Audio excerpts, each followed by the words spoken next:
le abre puerta para él atacarte. Por eso tiene que ser libre del miedo. El miedo es una de las emociones más destructivas que puede estar en el interior del creyente. Un creyente genuino no tiene miedo. Escucha esto. Un creyente genuino no teme, porque un creyente genuino le cree a Dios. Yo quiero que vayas conmigo a Juan capítulo 19, versículo 17. Ve conmigo a Juan capítulo 19, versículos 17 y 18. Y vamos a leer la palabra en el nombre del Padre, del Hijo y del Espíritu Santo. Amén. Cuando usted escucha que yo digo eso, es que voy a empezar. Santo, estaba en la introducción. No cuántos minutos en la introducción, eso no es nada. Eso es para la gente que le gustan los estudios. Ay, Dios mío. Esto es para la gente que le gustan los estudios. Escuche esto. Juan capítulo 19, versículos 17 y 18. Vamos a leer la palabra de Dios. Dice de esta manera: y él, cargando su cruz, salió al lugar llamado de las calaveras, y en hebreo Gólgota.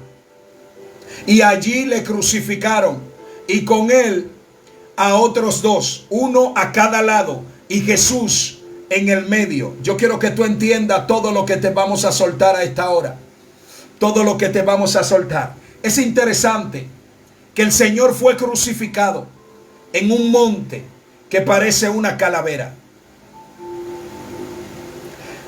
La cabeza de un ser humano. Esto nos muestra que el Señor vino a liberar la mente del hombre de toda esclavitud del pecado. El Señor vino a liberar la mente del hombre de toda esclavitud del pecado. Ahora, el enemigo esclavizó fue la mente del ser humano.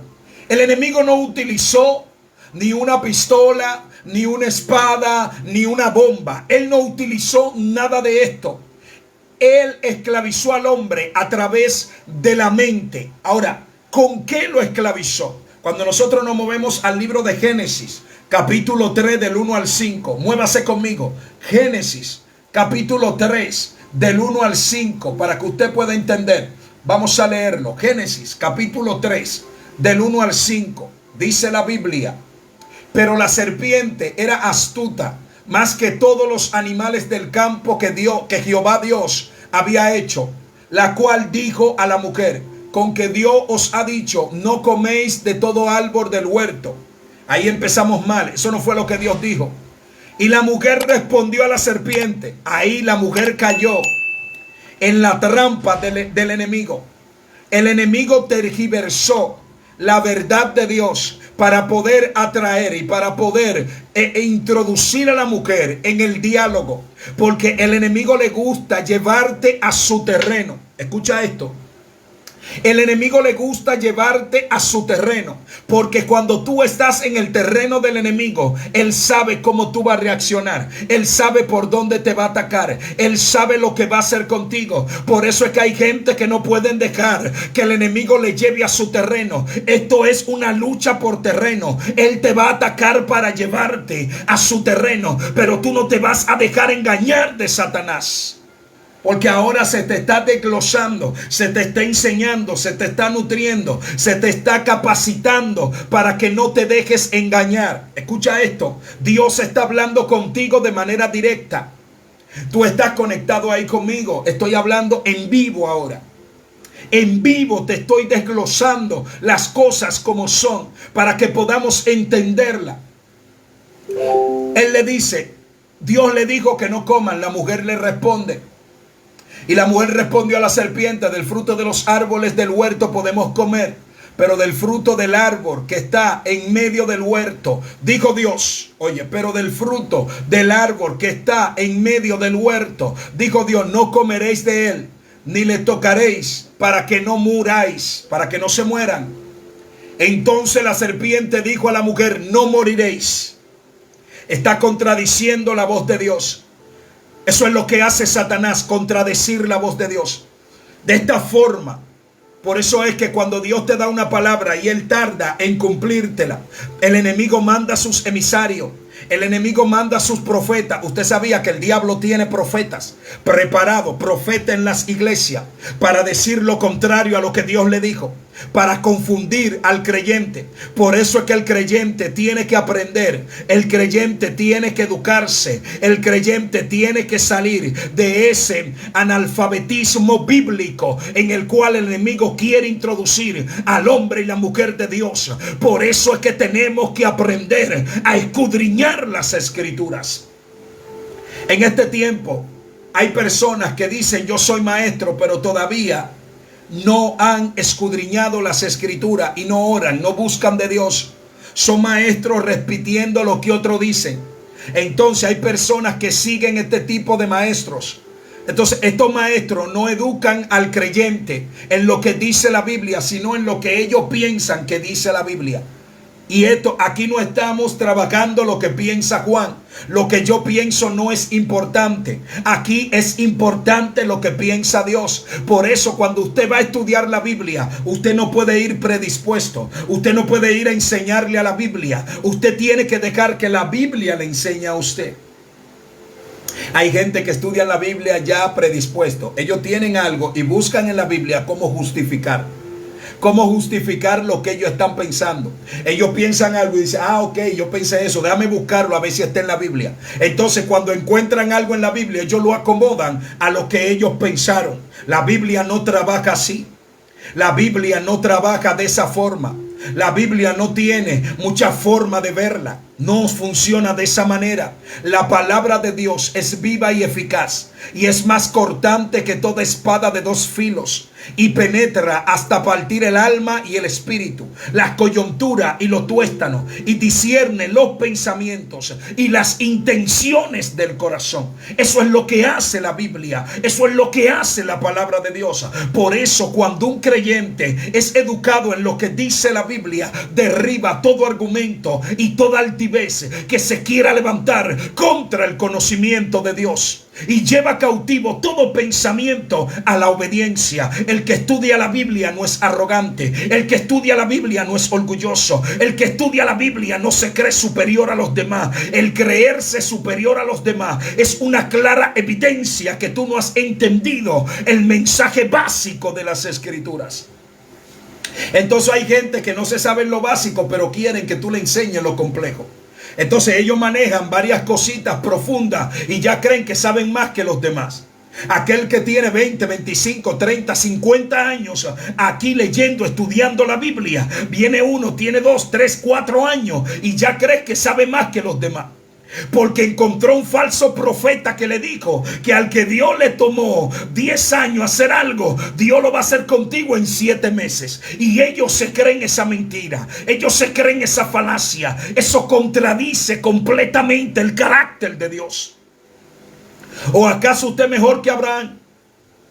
Que Dios le dio una promesa a Abraham y después de 25 años fue que se la cumplió. Usted mejor que José. Usted cree que mejor que José, que Dios le reveló a José cuando tenía 17 años y cuando tenía 30 fue que él comenzó a ver el cumplimiento de lo revelado.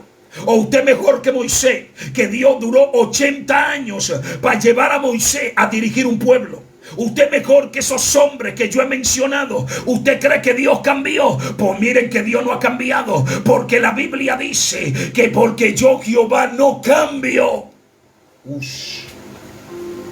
Dice que en Jehová no cambia y en Él no hay sombra de variación. Escucha esto, Él no cambia ni hay sombra de variación. Este término, este versículo bíblico está hablando del carácter de Dios. Dios no cambia, Dios sigue siendo el mismo ayer, hoy y por los siglos de los siglos. ¿Sabe por qué Dios no cambia? Porque el cambio es el resultado de la dimensión del tiempo.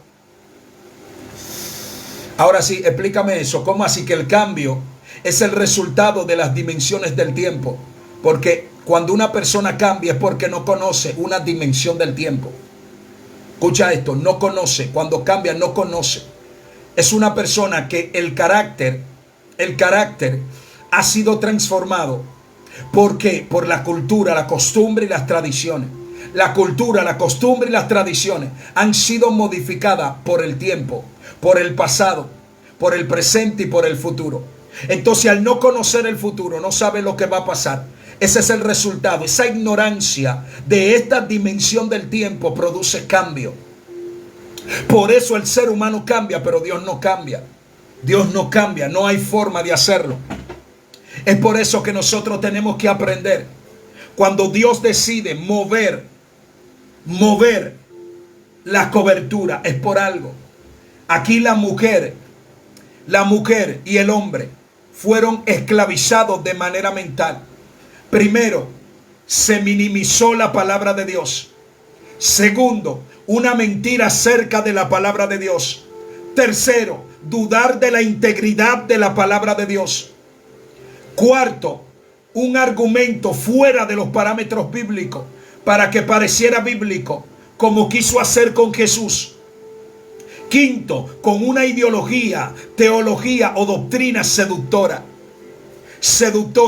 Esas doctrinas seductoras son muy buenas.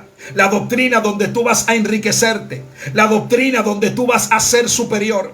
La doctrina, a mí me gusta porque a Acab no le gustaba la doctrina de Dios. Entonces, él le gustó la doctrina de Jezabel.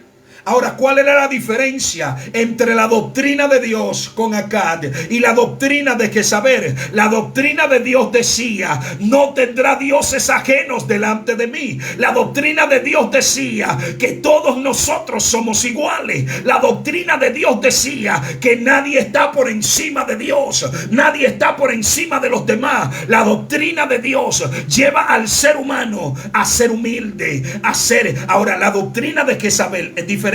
La doctrina de los sidonios es diferente. La doctrina de los sidonios tiene a Baal, pero esta doctrina dice que los hombres pueden adorar a Acab, pueden arrodillarse delante de Acab, pueden besar el anillo de Acab, pueden rendirle pleitesía a Acab. Entonces a Acab le gustó esa doctrina. A Acab le gustó: ay, sí, me van a reverenciar, me van a ver como superior, porque que de este lado eso no se puede. Por eso es que hay gente en la doctrina jezabélica, hay gente en la doctrina de Jezabel que le gusta que lo estén adorando, que le gusta que lo estén exaltando, que cuando tú no lo exaltas se sienten mal, cuando tú no lo engrandeces se sienten mal, cuando tú no le dices a ellos lo grande que ellos son se sienten mal. Aquí no hay nadie grande. En la doctrina de Dios, el más pequeño será el mayor en el reino de los cielos. Por eso es que hay gente que no le gusta este asunto, porque este asunto, la Biblia te dice, tienes que ser humilde. No se trata de ti, esto no es tuyo, esto es mío, dice el Señor. Yo puedo escogerte a ti, pero puedo escoger a otros. Es una gracia escogerte a ti. Por ejemplo, es una gracia que Dios me haya escogido a mí hoy para yo hablarte esta palabra. Yo no me puedo creer que yo sé nada.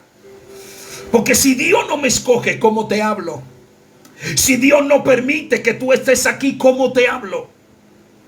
Por eso es que toda la gloria es de Dios. Toda la gloria, pero no de la boca para afuera, como lo dicen muchos. En el púlpito, toda la gloria es de Dios. Toda la gloria es de Dios. Y cuando llegan a algún lugar quiere que le den el mejor vaso. Si no le dan en una copa, y a lo demás hay que darle en una taza. Escucha esto: café quiere que se lo den en una copa, y lo demás en una tacita pequeña. Y la copa del profeta, del líder, del que Dios usa, tiene que ser así. El grupo de intercesores con el que él anda en un hotel de mala muerte, y él en un hotel de 5 estrellas, comida al cuarto, todo jacuzzi, todo preparado para el profeta, para aquel, porque los profetas tienen que estar así. Eso es mentira del diablo, mentira de los demonios. La Biblia dice que Cristo dijo que el Hijo del Hombre no tenía dónde rescotar su cabeza. Dios mío, cuando los griegos tenían un concepto. Los griegos eran diferentes, y los griegos dicen que yo quiero seguirte a Jesús, y Jesús le dijo: pero ven acá, es que yo no tengo nada, es que yo no soy rico. Aunque ustedes vean toda esa gente, yo no soy rico. Aunque ustedes vean, no, yo tengo una filosofía diferente. La filosofía de Cristo era que Él no va a ser tesoro en la tierra. Dios mío, se cayó este asunto. Escucha esto: esclavitud mental, persona esclavizada. En esta temporada hay gente que están esclavizadas. Hay gente que se dejan manipular de sus hijos. Sus hijos le dicen: yo quiero que tú me compres el PlayStation tal, yo quiero que tú me compres el juego tal, yo quiero que tú me compres los tenis tal, yo quiero que tú me compres el Atari tal, yo quiero que tú me compres la bicicleta tal. Pero tú no tienes cuarto. Pero eso te hace sentir mal, porque tú dices: ay, pero los hijos del vecino, los hijos, los amiguitos. Mira, hermano, es que tú estás atado, tú estás atada. Tú no has entendido, tú no has comprendido que tienes que ser libre. Dios mío. Los hijos suyos no van a querer saber de mí. Ese pastor está mal. Ay, sí. Ese pastor hay que quitarlo. Hay que quitarlo. Ay, sí. Porque hay que aprender a ser libre del sistema. Ya yo te estoy hablando, ve anotando de todo lo que tenemos que ser libres. Porque si me pongo a repetirte, nos vamos de aquí a las 12 de la noche. Escucha esto. Y este estudio dura 1 hora y media. Y ya vamos para 1 hora. Quiero que preste atención. Quiero que preste atención. Libre del sistema. El sistema presiona. El sistema te sacude. El sistema te dice que tú tienes que pertenecer. El sistema te presiona. Cuando te juntas con personas te presionan. Se burlan de ti porque quizá tú no tienes el mismo patrón mental. Hay gente que son débiles y se dejan presionar. El hombre y la mujer de Dios, de oración, de ayuno. El ayuno te ayuda con eso. El ayuno te ayuda ¿a qué? A poder resistir los ataques que vienen de maneras sutiles. Escucha esto. Hay personas que se les cierra puerta, nada más no es cuando fornican y adulteran. Hay personas que se les cierran puertas cuando tienen un mal enfoque. Cuando tienen un mal enfoque. El enemigo le gusta desenfocar al creyente que esté enfocado. A él le gusta desenfocarlo. Lo hizo con Pedro. Dice la palabra de Dios que Pedro estaba caminando encima de las aguas. Pero ¿por qué Pedro estaba caminando encima de las aguas? Porque Pedro había sido libre del estado mental de los otros discípulos. Los otros discípulos estaban esclavizados a la comodidad. Los otros discípulos estaban esclavizados a esa barca. Pero Pedro había sido libre de este estado mental. Pedro dijo: no, es que esto no es normal. Esto no es normal. Pedro vio una normalidad caminar por encima de las aguas. Pedro vio una normalidad llevarse y enfocarse, porque si Jesús lo está haciendo, eso es lo normal. Jesús está caminando por las aguas, entonces lo normal es caminar por las aguas. Yo voy a caminar por las aguas. Él comenzó a caminar por las aguas, pero cuando se desenfocó, comenzó a hundirse. ¿Cuál fue el trabajo del enemigo? Agitar los vientos para captar la atención de Pedro. Cuando captó la atención de Pedro, Pedro se desenfocó. Cuando se desenfocó, su fe disminuyó. Porque eso es lo que hace el enemigo. El enemigo crea una distracción para que tú te desenfoques y tu fe baje. Entonces, cuando tu fe mengua, ya tú no estás enfocado, ya tú no estás enfocada. Cuando Dios te dice a ti: yo voy a transformar tu hijo, prepárate que hay una distracción del enemigo. Tú te enfocaste, tú dijiste: wow, Dios va a transformar a mi hijo. Pero hay una distracción. Ese día tu hijo hace algo muy malo. Ese día tu hija hace algo muy malo. Ese día tú entiendes que la palabra que te dieron no fue Dios. Ya el enemigo ganó. Ya el enemigo ganó. Ya está desenfocada. Ya está desenfocada. Ya la mujer se desenfocó de lo que Dios le dijo. A mí me gusta la mujer que fue donde Jesús y le estaba diciendo a Jesús: hijo de David, ten misericordia de mí. Ella estaba hablando. Ella tuvo que vencer los obstáculos hasta recibir su milagro. Trataron de desenfocarla, pero esta mujer no se desenfocó. Trataron de frenarla, pero esta mujer no se frenó. Trataron de que ella mirara para otro lado, pero esta mujer no lo hizo. ¿Sabe lo que hizo esta mujer? Llevó a los discípulos a decirle a Jesús: atiéndela. Atiéndela. Eso es lo que va a pasar con muchas personas aquí. Hay gente que están clamando por una puerta abierta, y hay gente que Dios lo va a tocar para que te ayuden. Hay gente que Dios lo va a tocar para que se levanten a las 3 de la mañana a orar por tu causa. Dios lo va a tocar. Dios va a levantar gente de madrugada a orar por lo que tú estás pasando, por lo que tú estás atravesando. Prepárate, que hay un movimiento de Dios a tu favor. Dios mío, hay un movimiento de Dios a tu favor. Tenemos que aprender a ser libres del sistema. El sistema no puede controlarme a mí. Yo no me muevo conforme al sistema. Pero es que te van a botar del trabajo. No importa que me boten del trabajo. A mí me pueden botar de 10,000 trabajos. Yo dependo de Dios. Si a mí se me cierra esa puerta, ya Dios me tiene otra abierta. Yo no voy a hacer nada para que me cancele. Pero yo no tengo miedo quedarme sin trabajo. Yo no soy desobediente. Yo no llego tarde. Yo hago las cosas como si fuera para Dios. Pero si tienen que cancelar, ay Dios mío, tuve creyente diciendo: ¿de qué yo voy a vivir si yo no tengo este trabajo? Ellos no tienen problema en el trabajo, pero ellos están escuchando que están cancelando personas. Ellos están escuchando que están reduciendo personal. Ya ellos están temblando, ya ellos están temblorosos. Yo sé que Dios es real, pero si me cancelan, ¿de qué voy a vivir? Está esclavizado al sistema. Tienes que ser libre. No importa que cante bonito, no importa que profetice bonito, no importa que predique bonito. Tienes que ser libre de ese miedo del diablo. ¡Fuera! Enfrentado, hermano, estamos rebelados en contra del miedo. Estamos rebelados en contra del miedo, en contra de esos ataques que el enemigo hace a tu mente, de que Dios no te va a ayudar, de que Dios no te va a prosperar, de que Dios no te va a levantar. Estamos rebelados. No creemos en la palabra del diablo, no creemos en la palabra del enemigo. Neutralizamos, cancelamos, congelamos en el nombre de Jesús todo lo que no venga de Dios. Lo que no venga de Dios no va a prosperar en mí. Lo que no venga de Dios no va a catapultar en mí. Lo que no venga de Dios no va a escalar en mí. Lo que no venga de Dios no va a fructificar en mí. Al contrario, va a ser esterilizado en el nombre de Jesús. El sistema va a sentir la presión de mi oración. El sistema va a sentir la presión de mi ayuno. El sistema va a sentir la presión de mi vigilia. Pero yo no voy a perdonar al sistema. El sistema va a sentir la presión del que busca a Dios. La va a sentir en el nombre de Jesús.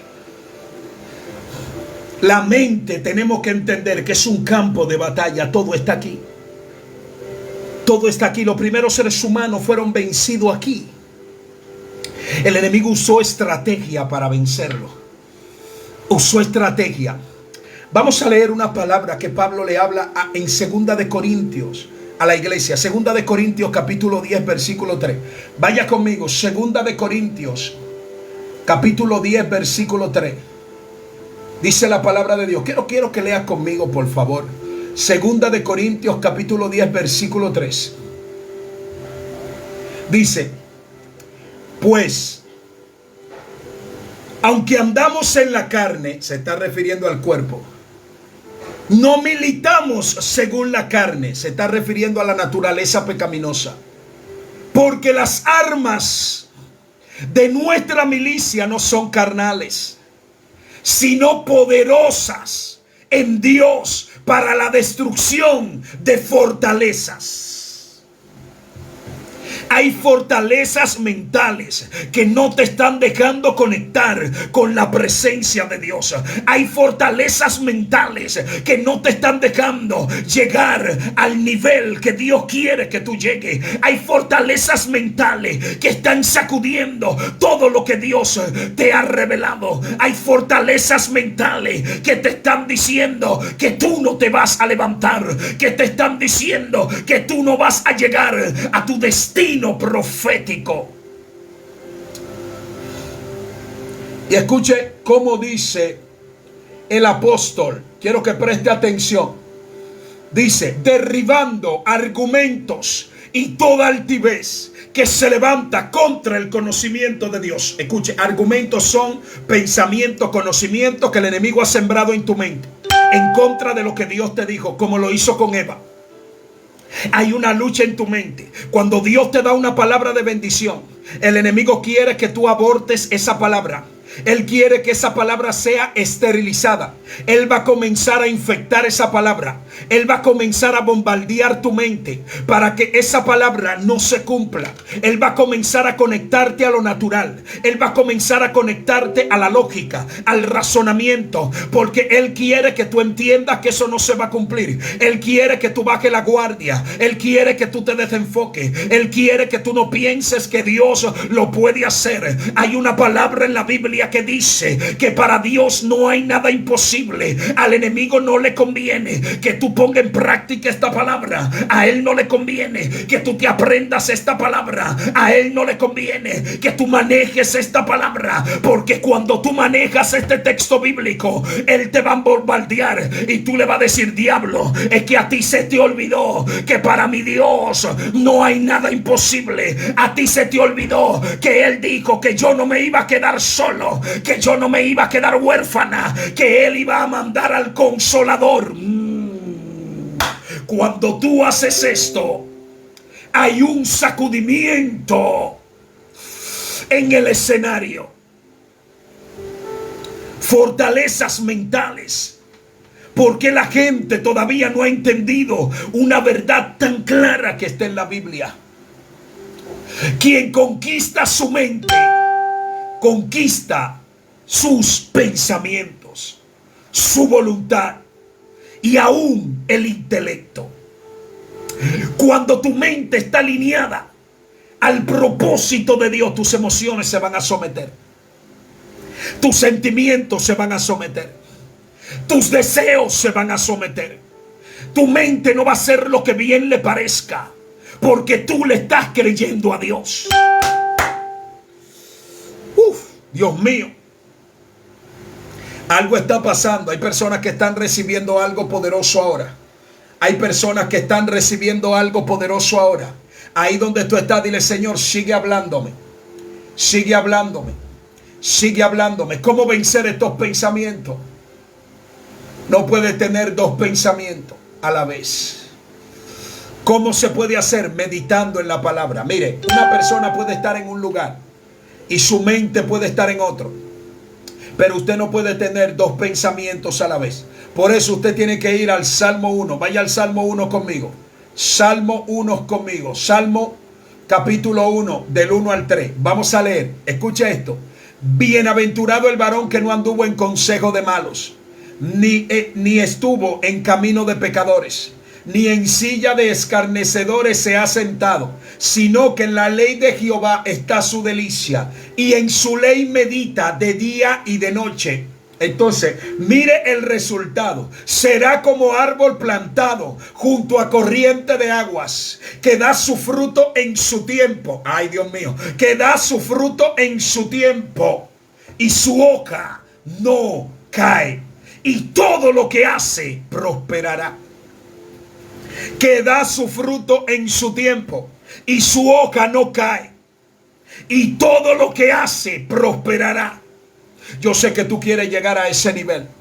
Yo sé que tú tienes que moverte. Recuerda que en tu mente no pueden haber dos pensamientos.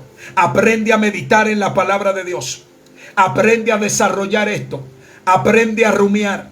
Aprende a hablar a ti mismo de la palabra de Dios. Aprende a predicarte a ti mismo. Predícate tú misma. Predícate tú mismo. Date un mensaje tú. Aprende eso. Aprende a rumiar la palabra de Dios. Aprende a educar tu mente. Bombardea tu mente de la palabra de Dios. Que mentalmente tú manejes la Biblia. Que cuando la mente quiera cruzar una línea, va a ser bombardeada con la palabra.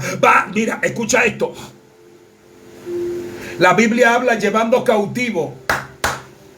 ¿Tú sabes cómo era que se llevaban los reos cautivos? A punta de espada. ¿Y cuál es la espada? La palabra de Dios. Esos pensamientos que quieren atormentarte, esos pensamientos que son fortalezas, ¿cómo tú la vas a derribar? Con la palabra de Dios. Aprende que la mente no puede moverse en dos pensamientos a la vez. Cuando una persona está muy turbada es porque no está meditando en la palabra de Dios. Es porque no maneja el texto bíblico de Filipenses capítulo 4 verso 6. Cuando dice: por nada estéis afanosos, si no sean conocidas vuestras peticiones. Cuando una gente se afana, no está aplicando este texto bíblico. Cuando tú meditas en este texto bíblico te va a dar fortaleza. Es que la palabra de Dios es real, hermano.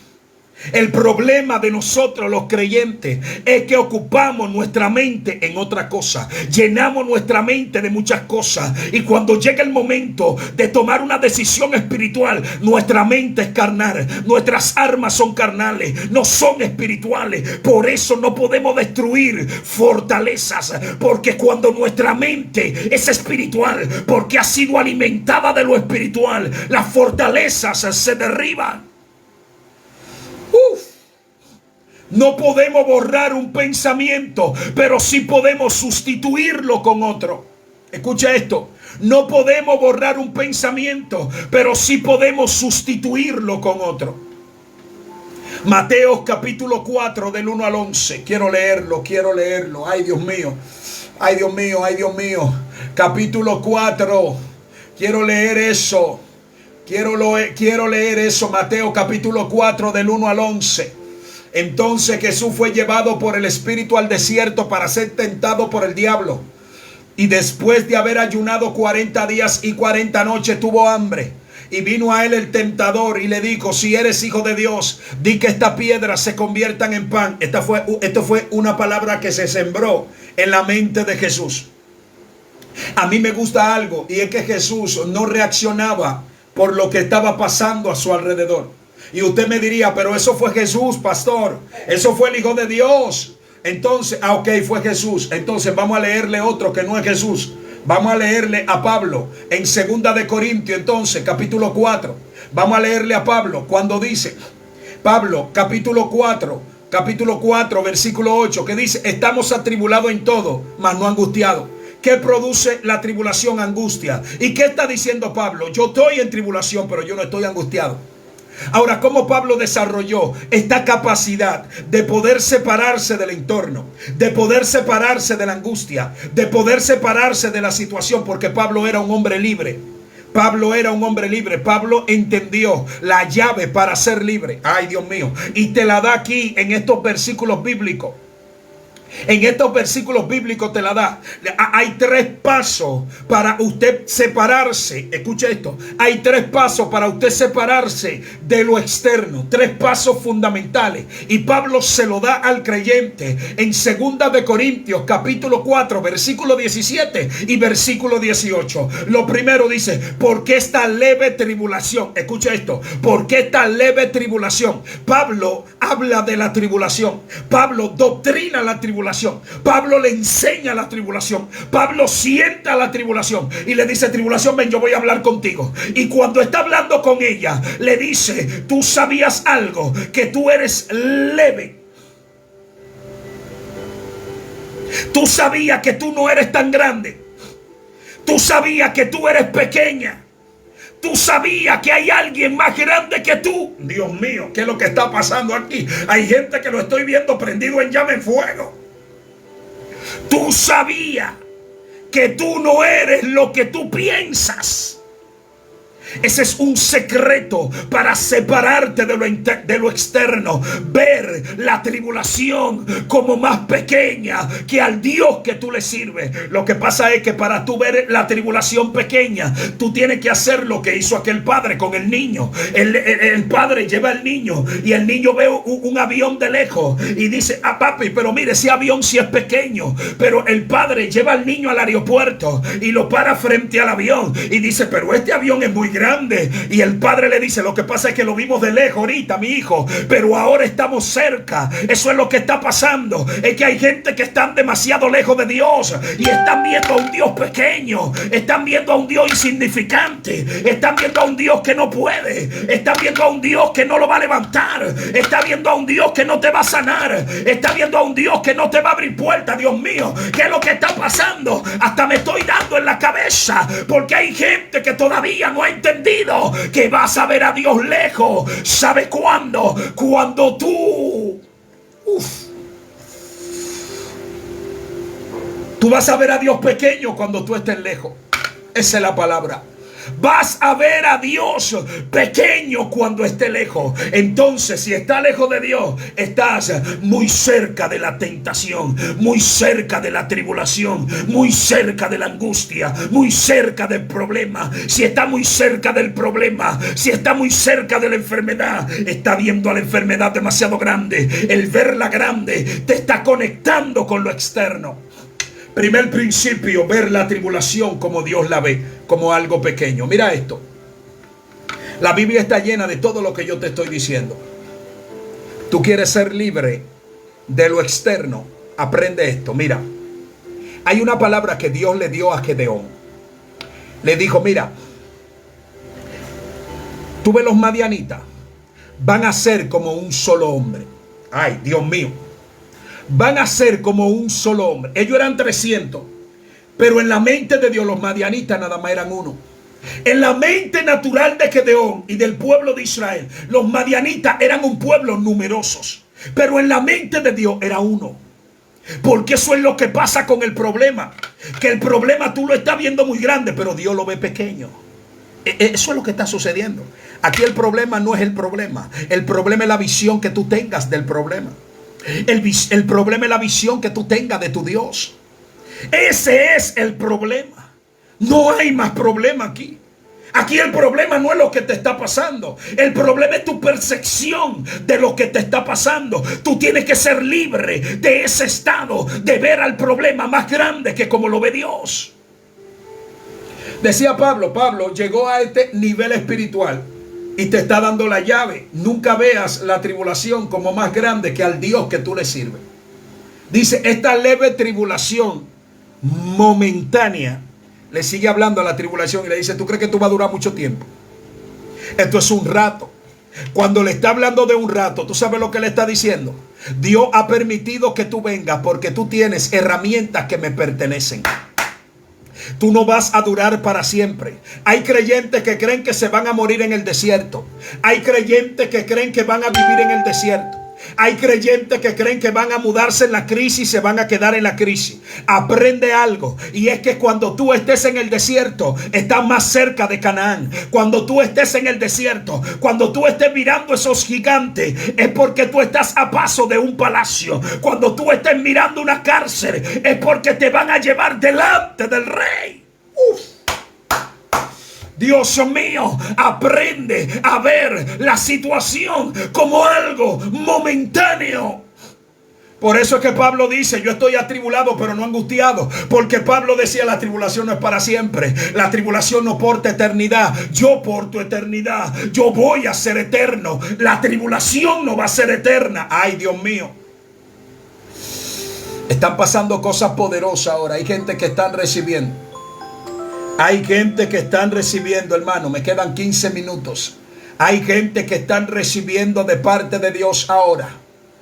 Hay gente que están recibiendo algo poderoso. Y lo tercero es importantísimo. El apóstol Pablo en el verso 18 dice, no mirando nosotros las cosas que se ven. No mirando nosotros las cosas que se ven, sino las que no se ven. Pues las cosas que se ven son temporales, pero las que no se ven son eternos. El problema es que el creyente atado vive muy preocupado por lo que ve.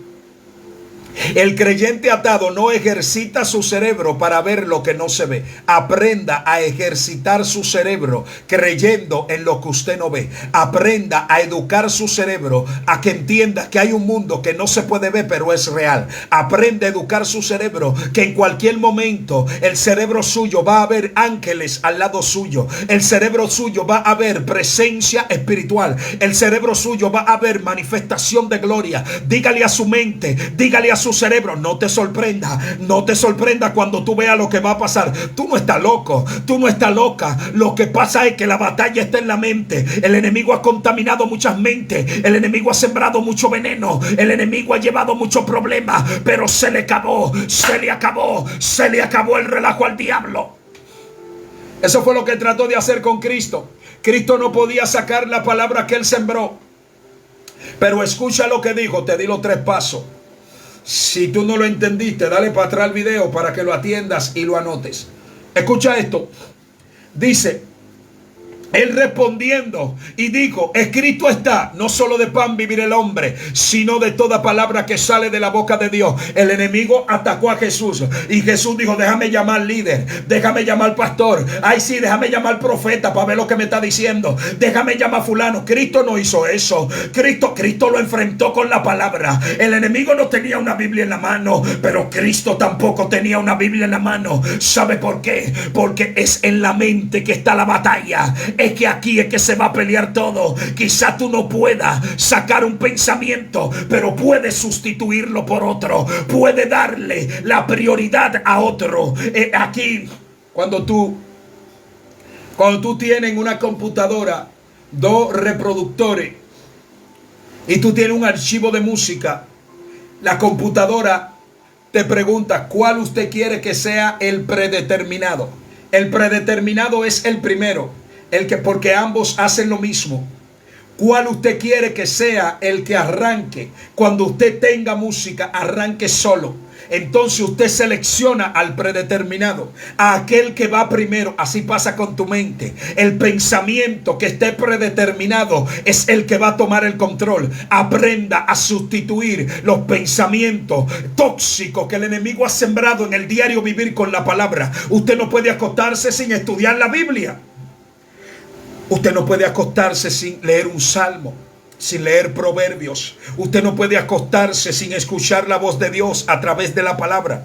Y luego que usted lea la Biblia, que usted se desintoxique. Cuando usted entre este refrigerio a su cerebro como la Biblia, usted entonces comienza con el postre, la oración ahí. Usted después que se come ese manjar, dice: ahora voy al postre, ahora voy a orar, ahora me voy a desplayar, ahora me voy a explayar ahí. Me voy a explayar ahí delante de mi Padre. Ahora yo voy a orarle a papá.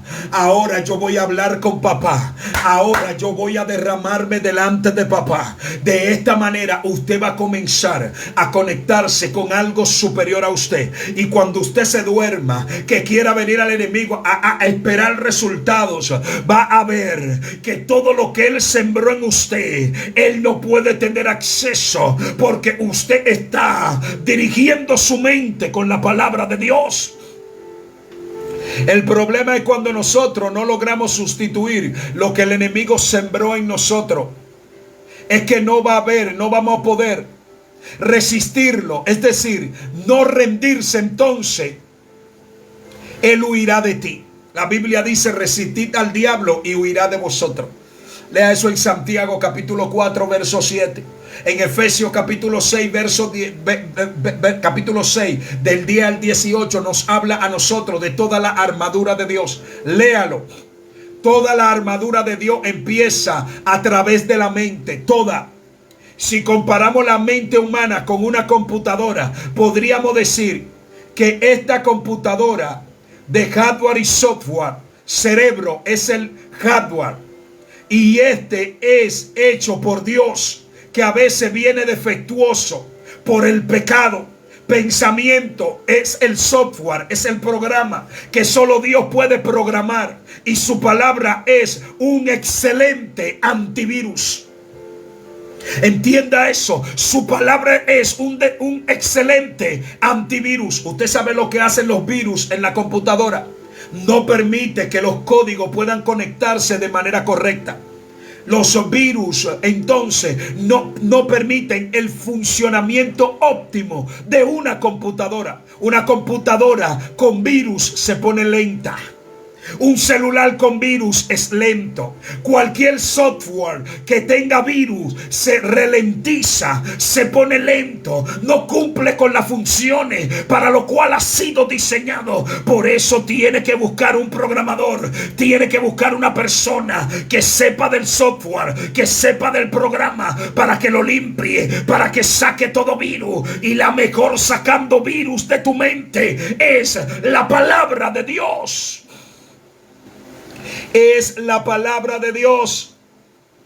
El software se puede infectar, tu mente Solo la palabra le puede limpiar. Solo la palabra le puede reprogramar. Solo la palabra te puede sanar y liberar. Solamente la palabra. Cuando tú estás libre mentalmente, vas a poder decir, como dijo el apóstol Pablo: todo lo puedo en Cristo que me fortalece. Suena bonito. Hay gente que se sabe en ese texto bíblico. Hay gente que lo dicen a cada rato. Todo lo puedo en Cristo que me fortalece. Pero lo dicen de la boca para afuera. Ellos no practican nada de esto. Cuando le llega el problema, se olvidan que todo lo pueden en Cristo. Cuando le llega la crisis, se olvidan lo que dice Filipenses capítulo 4 verso 13. Le ponen ese texto bíblico a los negocios. Y cuando al negocio llega la crisis, no se acuerdan de lo que escribieron. Se ponen ese texto bíblico a su casa. Y cuando a su casa llega la crisis, se le olvida lo que le pusieron. Le ponen ese texto bíblico al carro. Y cuando el carro se daña, se olvidan lo que dice ese texto bíblico, que dice todo. Ese texto bíblico, deje de ponerlo en lo externo. Comience a ponerlo en su mente. Comience a escribirlo en la tabla de su corazón. No con tinta, sino con el Espíritu del Dios vivo. Dios mío, puedo sentir el fuego que sube ahí. Hay como fuego, está subiendo como... Hay gente que están prendidos aquí, Marlene. Hay gente que están prendidos. Hay gente que están prendidos aquí en este chat. Ay, Dios mío. Hay gente que están prendidos. Ay.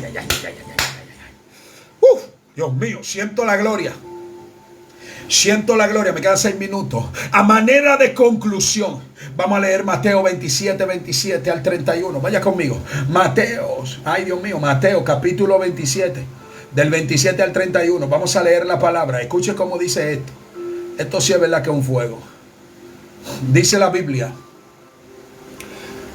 viendo Pilato que nada adelantaba, sino que se hacía más alboroto, tomó agua y se lavó las manos delante del pueblo, diciendo: inocente soy yo de la sangre de este justo, haya en vosotros. Y respondiendo todo el pueblo dijo: su sangre sea sobre nosotros y sobre nuestros hijos. Entonces le soltó a Barrabás, y habiendo azotado a Jesús, lo entregó para ser crucificado. Entonces los soldados del gobernador llevaron a Jesús al pretorio y reunieron alrededor de él a toda la compañía, y desnudándole le echaron encima un manto de escarlata y pusieron sobre su cabeza una corona tejida de espina y una caña en su mano derecha. E hinchado las rodillas delante de él, le escarnecían, se burlaban, diciendo: salve, rey de los judíos. Y escupiéndole, tomaban la caña y le golpeaban en la cabeza. Después de haberle escarnecido, le quitaron el manto, le pusieron sus vestidos y le llevaron para crucificarle. Escuche esto, mi querido hermano. Yo quiero que usted entienda todo esto. Jesús venció ante todo pensamiento que vino a su mente. Aún sangró de su cabeza para que su sangre no diera victoria sobre la mente. Yo quiero que usted entienda esto. Jesús tenía poder cuando Jesús lo reveló. Cuando le dijo a Pedro: guarda tu espada en la vaina. ¿Acaso tú crees que yo no puedo orar al Padre y Él me mandaría 12 legiones de ángeles? ¿Sabe qué es lo que está pasando? Que Jesús era un ser humano, también era Dios, que entendía que había que ser libre de las fortalezas mentales. Ser libre de la fortaleza mental. Libre de la fortaleza mental. Hay 3 principios que te hemos enseñado hoy. Primero, entender que el hombre fue esclavizado a través de su mente. Segundo, comprender la batalla de la mente. Tercero, ármate, ya que es una guerra. Ármate, ya que es una guerra. Aprende a armarte con la palabra de Dios. Aprende a armarte, porque hay gente que no cree que esto es una guerra. Y ellos viven pecando. Ellos viven hablando mentira. Ellos viven fornicando. Ellos no han entendido que el enemigo ataca por el área vulnerable. ¿Por qué tú crees que le dijo a Jesús, di que estas piedras se conviertan en pan? ¿Tú sabes por qué le dijo esto a Jesús? Porque el enemigo pensaba que ese era el área más vulnerable de Jesús. Por eso es que tus áreas débiles son el canal que el enemigo va a utilizar para venir a atacarte. Yo no sé cuáles son tus áreas débiles, pero llegó el momento de fortalecerla. Llegó el momento de creerle a Dios. Llegó el momento de reconocer que tenemos esa área afectada y decirle al Señor, yo quiero ser libre. Yo quiero ser libre. Basta ya de estar engañándote a ti misma. Basta ya de estar engañándote a ti mismo. A Dios nadie lo engaña. El enemigo está aprovechándose de esa ignorancia tuya para mantenerte a ti en el desierto, para mantenerte a ti en un ciclo de pecado, para mantenerte a ti envuelta en confusiones. Basta ya de eso. Dile, Señor, yo quiero ser libre. Señor, yo quiero ser libre. Yo quiero comenzar a derribar esas fortalezas. Yo quiero comenzar a adorar con libertad. Dile al Señor, yo quiero moverme con libertad. Aleluya. Padre, en el nombre de Jesús te doy gracias. Te doy gracias, Señor, porque eres el único Dios que todo lo puede. Y para usted no hay absolutamente nada imposible. Es por eso.